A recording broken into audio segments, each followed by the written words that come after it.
University of Okara में अखलाकियात की धज्जियां बिखेर दी गईं। इज्जतें पामाल, छत के ऊपर स्टूडेंट, तलबा और तालिबात गैर अखलाकी हरकत करने में मसरूफ़।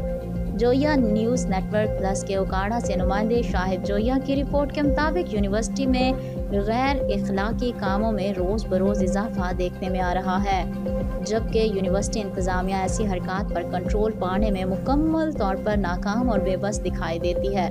वो कौन सी ताकत है जिसकी वजह से इंतज़ामिया टस से मस नहीं हो रही? ओकाड़ा सिविल सोसाइटी में रोज़ाना की बुनियादों पर ऐसे वाक़यात रोनुमा होने पर तशवीश लाहक हो गई है। ज़िला ओकाड़ा की समाजी फलाही और सिविल सोसाइटी से पै दर पै रोनुमा होने वाले वाक़यात पर वज़ीर आला पंजाब मरियम नवाज़ से नोटिस देने का मुकाबला किया है।